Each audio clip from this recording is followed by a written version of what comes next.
శుక్లాంబరధరం విష్ణుం శశివర్ణం చతుర్భుజం ప్రసన్నవదనం ధ్యాయేత్ సర్వవిఘ్నోపశాంతయే.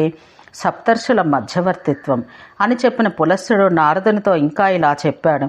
ఆ విధంగా హిమవంతునిచే సంభావించబడి శంకరుడు సంతోషించిన వాడై అరుంధతీ సహితులకు మహర్షులను స్మరించాడు. మహాత్ముడకు శంకరునిచే స్మరించబడి ఆ ఋషులు అందమైన గుహలతో ఒప్పి ఉన్న ఆ మందర మహాశైలానికి చేరుకున్నారు. త్రిపురాంతకుడకు హరుడు వార్లను ఆహ్వానించి పూజించి ఇలా అన్నాడు: మీ ఆగమనం వల్ల ఈ పర్వతేశ్వరుడు సకల పాప ముక్తుడై ధన్యుడయ్యాడు. అందాలు వెదజల్లే ఈ విశాలమైన గిరి ప్రదేశాన పద్మరాగ శిలలతో నునుపుగా మృదువుగా ఉండే భూభాగాన విశ్రమించబడి నారద ఇలా శంకరునిచే సంభావించబడి ఆ మహర్షులు అరుంధతితో కూడి ఆ శైల సానువులపై ఆసీనులయ్యారు. అంతట దేవగణ అగ్రగణ్యుడైన నందీశ్వరుడు వారందరికీ అర్ఘ్యపాద్యాదులిచ్చి వినయంగా నిలబడ్డాడు. అప్పుడు దేవదేవుడైన హరుడు వినయ అవనతులైన ఆ ఋషులతో తన యశస్సుకు తగిన విధంగా ధర్మయుక్తాలు క్షేమంకరాలు అయిన వాక్యాలు పలికాడు. ఓ కశ్యప, వశిష్ఠ, అత్రి, విశ్వామిత్ర, గౌతమ, భరద్వాజ, అంగీరస, శ్రద్ధగా వినండి. నా ప్రియురాలు దాక్షాయణి సతీ దక్షిణి కోపకారణంగా యోగశక్తితో పూర్వం తన ప్రాణాలు వదిలి తర్వాత మరలా ఇప్పుడు హిమవంతుని పుత్రిక ఉమగా జన్మించింది. నా కొరకై ఆమెను ఇచ్చినట్లుగా మీరు వెళ్ళి ఆ పర్వతరాజును అర్థించాలి. పులస్త్యుడిలా అన్నాడు. శివుని మాటలకు సరే అని అంగీకరించి ఆ సప్తర్షులు ఓం నమః శంకరాయ అంటూ ఆయనకు నమస్కరించి హిమవంతుని ఇంటికి వెళ్లారు. అంతట శివుడు అరుంధతితో, సుందరి, నీవు కూడా వెళ్ళము. పురంధ్రీమణులే ఉత్తమ గృహిణులు, విధానములు ఎరుగుదురు కదా అనెను. అవిలంఘ్యమైన లోకాచారాన్ని గ్రహించిన ఆ సతీమణి అందుకు అంగీకరించి రుద్రా నీకు నమస్కారం అని ప్రణామం గావించి తన భర్త వెనుకనే వెళ్ళను. వారంతా ఓషధులతో కలకలలాడుతూ ఇంద్రపూర్ని పోలి ఉన్న పర్వతేశ్వరుని నగరానికి వెళ్లారు. అక్కడ పర్వతాంగనలు, సునాభుడు మొదలైన పర్వతులు, గంధర్వ, కిన్నర, యక్షాదులు గావించిన ఆదర సత్కారాలు స్వీకరించి బంగారు కోటగోడలతో వెలిగిపోతున్న హిమవంతుని భవనం చేరుకున్నారు. మహాత్ములు, పాపరహితులుగా ఆ మునీశ్వరులు భవనద్వారం వద్ద ఆగిపోయారు. అప్పుడు ద్వారపాలకుడకు గంధమాదన పర్వతుడు చేతిలో పద్మరాగ మనలు పొదిగిన దండం పట్టుకుని వేగంగా వారి వద్దకు వచ్చాడు. ఆ ఋషుల ద్వారపాలనతో, మేము గొప్ప కార్యార్థులమై వచ్చాము, నీవు వెళ్ళి మీ ప్రభువుతో చెప్పమనిపించారు. గంధమాన శైలుడు అట్లే అని వెళ్ళి పర్వత వీరులతో పరివేష్టితుడైన హిమవంతుని చూసి మోకాళ్లపై వంగి చేతులు జోడించి చంకలో దండం ఇముడ్చుకుని ఇలా విన్నవించాడు: ఓ నగపతి, నీ దర్శనాభిలాషులైన మహర్షులు కార్యార్థులై వచ్చి ద్వారం వద్ద వేచి ఉన్నారు. ద్వారపాలుని మాట వినగానే పర్వతేశ్వరుడు లేచి ఉత్తమమైన అర్ఘ్యాదులు తీసుకుని స్వయంగా వెళ్ళి ద్వారం వద్ద ఉన్న వార్లను పూజించి సభాభవనంలోకి తీసుకువెళ్ళాడు. ఉత్తమ ఆసనాల మీద వార్లను కూర్చుండబెట్టి తగిన విధంగా మాట్లాడాను. హిమవంతుడన్నాడు: ఆహా, మేఘం లేని వర్షం, పువ్వులేని ఫలంలాగా ఆలోచనకు తర్కానికి సైతం అందని ఈ మీ యొక్క రాక మేలు కాక నిజానికి ఈ శైలాధిపతి ఈనాడే ధన్యుడు, సమ్మానులతో ఉత్తముడైనాడు. తమ రాక వల్ల నేను పరిశుద్ధ దేహుడనయ్యాను. నా గృహం పావనమైనది. తనకు ప్రదక్షిణం చేసి దర్శించినంత మాత్రాన్ని పవిత్రంగా గావించే సారస్వత తీర్థానికి వలె తమ చరణ సంస్పర్శ సంసర్గాల వల్ల మేము పవిత్రులమైనాము. ద్విజోత్తములారా, నేను మీ దాసుడను. నా పుణ్యాతిశయాన్ని మీరు అర్ధులై రావడమే చాటుతున్నది. ఆలస్యం చెయ్యక ఆజ్ఞాపించండి. భార్య, పుత్ర, భృత్య, పౌత్రాదులతో సహా మీకు కింకరుడును. మీ ఆజ్ఞను శిరసావహించి నెరవేర్తను, సెలవివ్వండి. హిమవంతుని మాటలు విని సంస్కృత వ్రతులైన ఆ మహర్షులు తమలో వృద్ధుడైన అంగిరోమునుని తాము వచ్చిన పని పర్వతేశ్వరునికి తెలుపమని కోరారు. ఋషులందరి చేత అర్థించబడిన అంగీరసముని హిమవంతునితో ఉత్తమమైన వచనాలు ఈ విధంగా పలికాడు: ఓ పర్వతాగ్రణి, అరుంధతీ సాధ్వితో కూడి మేమంతా నీ వద్దకు వచ్చిన కార్యం చెబుతున్నాను వినము. సర్వభూతాంతరాత్ముడు, దక్షాధ్వర నాశకుడు, శంకరుడు, శూలపాణి, శర్వుడు, త్రినేత్రుడు, వృషభవాహనుడు, జీమూత కేతువు, శత్రుఘ్నుడు, యజ్ఞభోక్త, స్వయంభువు, ఏకైక ఈశ్వరుడు, శివుడు, స్థానవు, మహాదేవుడు, పశుపతి అయిన ఆ పరమశివుడు పంపగా మేము వచ్చాము. గిరీశ్వర, త్రిలోక సౌందర్యవతి అయిన నీ కుమార్తె ఉమను మహేశ్వరుడు కోరుతున్నాడు. నీవామె నాభవున కర్పించి ధన్యుడవు కమ్ము. ఓ శైలేశ్వర, ఎవని కుమార్తెకు సుందరుడు, శుభంకరుడు, మంచి అభిజాత్యం కలిగిన వరుడు లభిస్తాడో ఆ తండ్రి భాగ్యమే భాగ్యం. హరుని చెట్టపట్టిన వెంటనే ఈ దేవి చరాచర జీవులకు చతుర్విధ సృష్టి జేరజ అండజ ఉద్భిజ స్వేదజలోని వారులకు తల్లి జగన్మాత కాగలదు. శంకరునికి ప్రణమిల్ల వారందరూ నీ పుత్రికకు పాదాక్రాంతులగదురు. ఏమి నీ భాగ్యం! లెమ్ము, ధూళితో నిండిన నీ పాదాన్ని శత్రువుల తలలపై నుంచి తర్వాతి కార్యానికి ఉపక్రమించుము. మేము యాచకులం, ఈ శంకరుడు వరుడు, నీవు దాతవు, జగన్మాత ఉమ వధువు. ఈ అదృష్టాన్ని అనుభవించము. పులస్సుడిలా అన్నాడు. అంగీరసుని మాటలు విన్న వెంటనే కాళీ సంతోషంతో అధోముఖి అయి నిలబడింది. అయితే మరల దైన్యంతో నిలబడిపోయింది. అంతట శైలాధిపతి గంధమాదను పిలిచి, నీవు వెంటనే వెళ్ళి మన పర్వత బంధువులనందరినీ పిలుచుకొని రమ్మని ఆదేశించాడు. గంధమాదనుడు కడువేగంతో పర్వత ప్రముఖులనందరినీ వారుల ఇండ్లకు వెళ్ళి పిలుచుకుని వచ్చాడు.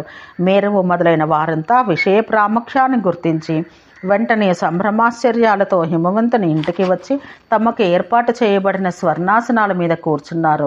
ఉదయాచలం, హేమకూటం, రమ్యకం, మందరం, ఉద్దాలకం, దారుణం, వరాహం, గరుడావనం, శక్తిమంతం, వేగసానవు, దృఢశృంగం, శృంగవంతం, చిత్రకూటం, త్రికూటం, మందరకాచలం, వింఝం, పారియాత్రం, మలయం, దర్దురం, కైలాసం, మహేంద్రం, నిషధం, అంజనాచలం మొదలైన ప్రధాన శైలవరులతో పాటుగా క్షుద్ర పర్వతాలు ఎన్నో సభామండపానికి వచ్చి హిమవంతుడికి ఋషీశ్వరులకు ముఖ్య ఆసనాలు అలంకరించారు.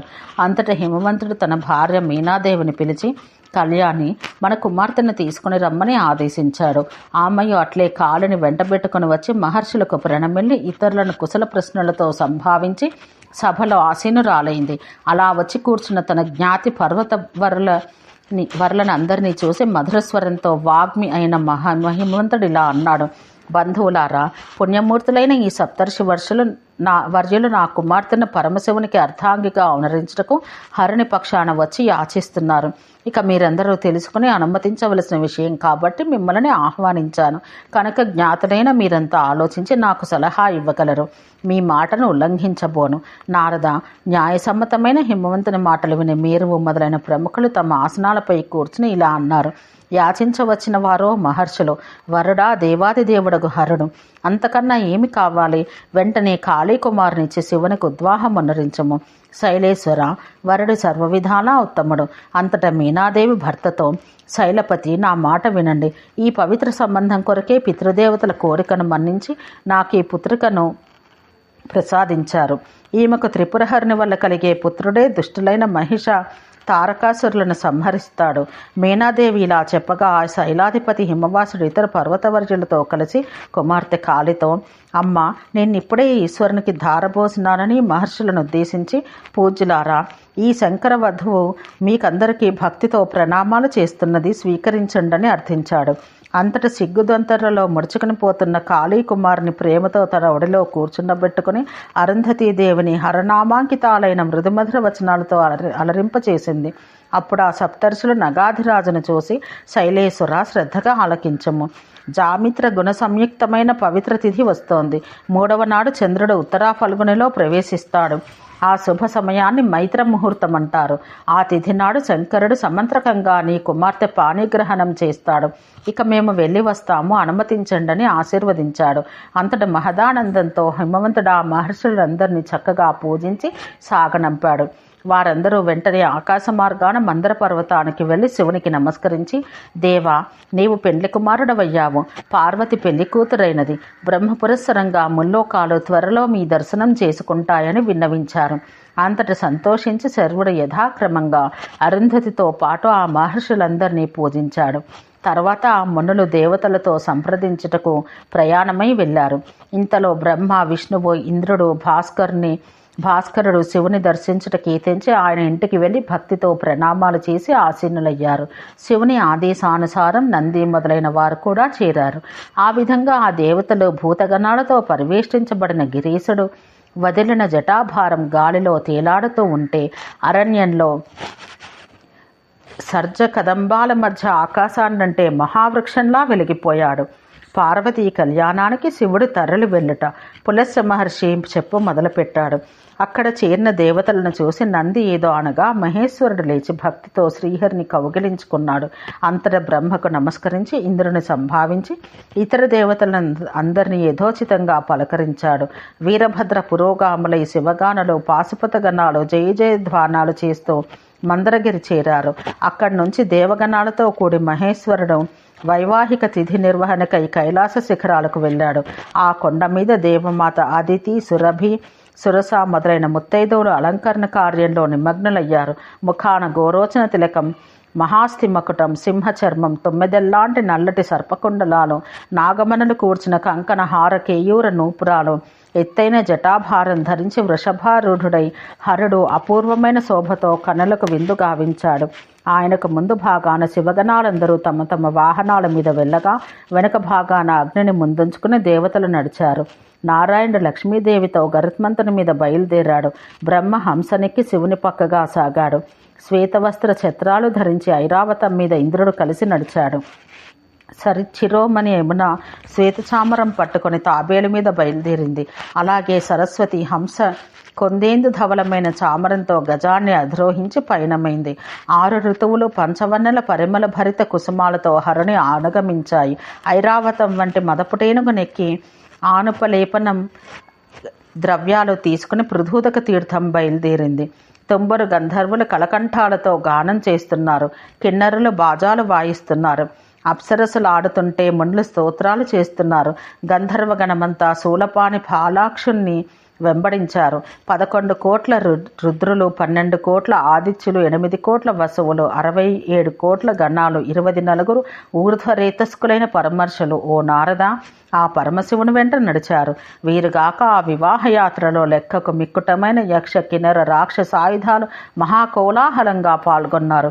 క్షణకాలంలో శివుడు తన వారలతో ఆ పర్వతాధిపతి నగర సమీపానికి చేరాడు.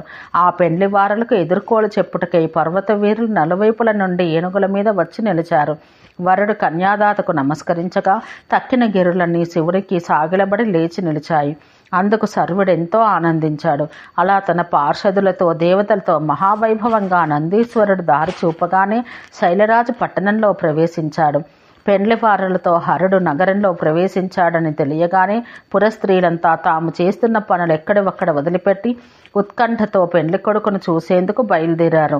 ఒక సుందరి సగం కూర్చిన పూలమాల ఒక చేత్తో పట్టుకొని రెండవ చేత్తో ముడివేసుకుంటున్న కేశపాసాన్ని పట్టుకొని శివుని చూచేందుకు ఎదురుగా వచ్చింది. మరొక వనిత ఒక పాదానికి పాదాన్ని పెట్టుకుని రెండవ పాదానికి పెట్టుకోకుండానే వెళ్ళి చూసింది. మరొక తొందరకత్తె పావడ మొలనూలు చేతిలో పట్టుకుని అవి ధరించకుండానే మొండెమలతో పరిగెత్తింది. ఉరోజాల బరువుతో త్వరగా నడవలేక బయలుదేరిన ఒక జవ్వని పెండ్లి కొడుకు తన గుమ్మం దాటి వెళ్ళాడని తెలియడంతో తన యవ్వన భారాన్ని నిందించుకుంది. ఈ విధంగా ఆ నగర రమణీ లోకంలో సంక్షోభాన్ని రేకెత్తిస్తూ ఆ వృషభ వాహనుడు మామగారి దివ్య భవనానికి చేరాడు. ఓం శాంతి శాంతి శాంతి.